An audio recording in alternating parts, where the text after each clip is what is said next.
IndiGo విమానాల గురించి చాలామందికి ఇంకా టెన్షన్ అలాగే ఉంది. కొన్ని నిన్న 'రామ్ చరణ్' 'పెద్ది' సినిమాకి కూడా ఏదో చిన్న ఆటంకం జరిగిందని విన్నాం. అంటే వెళ్ళాల్సిన వాళ్ళు వెళ్ళక, రావాల్సిన వాళ్ళు రాక ఏదో జరిగిందంట. ఉంటది ఆల్మోస్ట్ ఇబ్బందులనేవి. కాకపోతే ఇప్పుడు కేంద్రం డీజీసీఏ చాలా సీరియస్‌గా తీసుకుంది. చాలా సీరియస్‌గా తీసుకొని చాలామంది రామ్మోహన్ నాయుడు మంత్రి ఏం చేస్తున్నాడు? ఏం చేస్తున్నాడు? అని అడిగారు. ఓకే. కేంద్రం అయితే చాలా సీరియస్‌గా తీసుకుంది. నరేంద్ర మోడీ గారు కూడా దీన్ని సీరియస్‌గా తీసుకున్నాడు. ఇప్పుడు ఏం జరిగిందంటే ఇండిగో స్లాట్స్‌ని ఒక 5% తగ్గించేశారు. అంటే ఎలా చెప్పాలి అంటే ఫర్ ఎగ్జాంపుల్ ఇప్పుడు శంషాబాద్ ఎయిర్‌పోర్టే తీసుకుందాం ఫర్ ఎగ్జాంపుల్. 24 గంటల్లో నీకు ఒక 2000 స్లాట్స్ ఉన్నాయి. వందల స్లాట్స్ ఉంటాయి. రావడం, పోవడం, రావడం, పోవడం. నేను 5% కుదించేస్తే అంటే ఇక నుంచి మీరు ఇన్ని విమానాలే నడపాలి. అంటే ఇప్పుడు 100 విమానాలు నడిపే వాళ్ళు ఇంకొన్ని తక్కువ నడపాలి. సర్వీస్‌లు ఇన్నే నడపాలని ఉంటాయి. ఇది అవతల వాళ్ళకి వేరే విమానయాన సంస్థలకి కొంచెం అడ్వాంటేజ్ అనుకోవచ్చు. వీళ్ళకి డిసడ్వాంటేజ్ అనుకోవచ్చు. ఎందుకంటే మోస్ట్‌లీ ఎక్కువ మార్కెట్ 64% మార్కెట్ ఇండిగోనే ఉంది. అన్ని చోట్ల ఇంకా చెప్పాలంటే ఇంటర్నేషనల్ ఎయిర్‌లైన్స్ కానీ, డొమెస్టిక్‌లో కానీ బోయింగ్స్ అన్నీ వీళ్ళవే ఆల్మోస్ట్.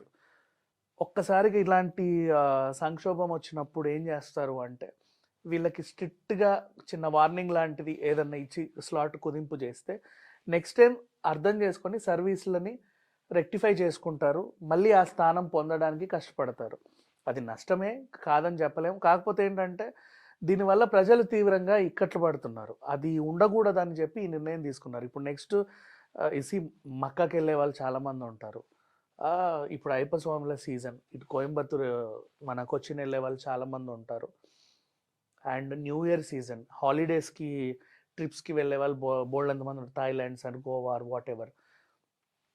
ఇంకా బోల్డ్ ట్రిప్లు అంటే ఖచ్చితంగా ఇలాంటి సర్వీస్లనే కాకుండా బిజినెస్ సంబంధించి ఇంకా అన్నిటికి సంబంధించి బోల్డ్ అని ఉంటాయి పనులు. అవన్నీ ఒక్కసారిగా కుదించేసి నీ జర్నీ క్యాన్సిల్ అవ్వడం ఒక ఎత్తు అయితే నీ లగేజ్ ఇంకో దగ్గర ఉండడం ఇంకొక ఎత్తు. తెలుసా మీకు? లగేజ్ బ్యాగులన్నీ ఆల్మోస్ట్ 9000 లగేజ్లో 4500 రిటర్న్ ఇచ్చారు. ఇంకా మిగతా అలాగే ఉన్నాయి. కొంతమంది సేమ్ సిమిలర్ లగేజెస్ ఉంటే నాదేనేమో అని పట్టుకెళ్ళి మళ్ళీ వాళ్ళు ఎక్స్చేంజ్ చేసుకోలేక చావడం.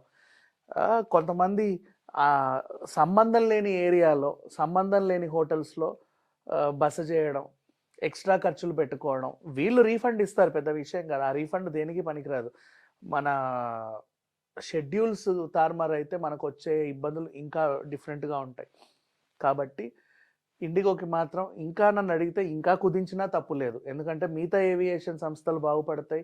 టైం టు టైం ఇదొక ఎగ్జాంపుల్గా తీసుకొని మిగతా వాళ్ళు చాలా స్ట్రిక్ట్ అయ్యి అమ్మో మాకు కూడా ఇలాంటి శిక్ష పడకూడదు అని చెప్పేసి నెక్స్ట్ టైం సర్వీసెస్ని ఇంకా బాగా చేస్తారు. అండ్ కొత్త విమానయాన సంస్థలు రావచ్చు.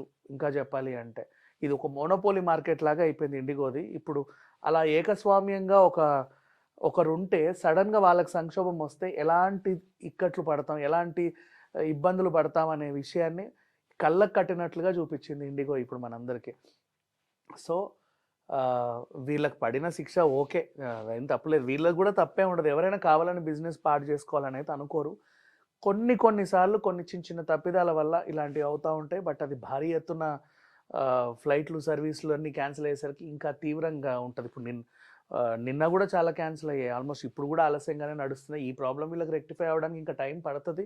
వాళ్ళు కూడా కేంద్రాన్ని అడుగుతున్నారు, కొంచెం గడువు ఇవ్వండి ప్లీజ్, మేము సాల్వ్ చేసుకుంటామని. But nobody.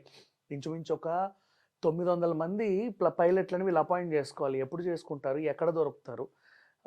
వాళ్ళందరూ ఒక దాటిపైన ఉండి అంటే ఇంకా చెప్పాలంటే ఎవరిని పడితే వాళ్ళని కూడా జాయిన్ చేసుకోలేరు. మళ్ళీ గాల్లో ప్రాణాలు పోతాయి, జనాల ఇబ్బందులు పడుతూ ఉంటారు, అదొక ఇబ్బంది. మళ్ళీ ఇవన్నీ మైండ్లో పెట్టుకొని ప్రభుత్వం కూడా వీళ్ళ మీద కఠిన చర్యలు అయితే తీసుకుంటుంది 100%. ఇక మీదట ఇండిగోనే కాదు, ఏ విమానయాన సంస్థ కన్నా సమ్ టైమ్స్ ఇట్లాంటివి ఉంటాయి. ఇప్పుడు ఎయిర్ ఇండియా కూలిపోయినప్పుడు అందరూ ఎయిర్ ఇండియా అన్నారు.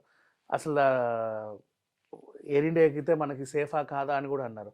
ఒక విధంగా చెప్పాలంటే అప్పుడు ఎయిర్ ఇండియాది ఇండిగోకి బాగా కలిసి వచ్చింది. కానీ ఇప్పుడు ఇండిగోది మళ్ళీ వాళ్ళకి కలిసి వస్తుంది. ఇట్లా ఉంటుందిలే సిచ్యువేషన్స్, ఎప్పుడైనా అప్స్ అండ్ డౌన్స్. ఇది కామన్ ఇన్ బిజినెస్. బట్ జనాలు కూడా అక్కడ వెళ్ళి సిబ్బంది మీద దాడి చేయకుండా, వాళ్ళని ఏమనకుండా కంట్రోల్లో ఉంటే better. Thank you so much.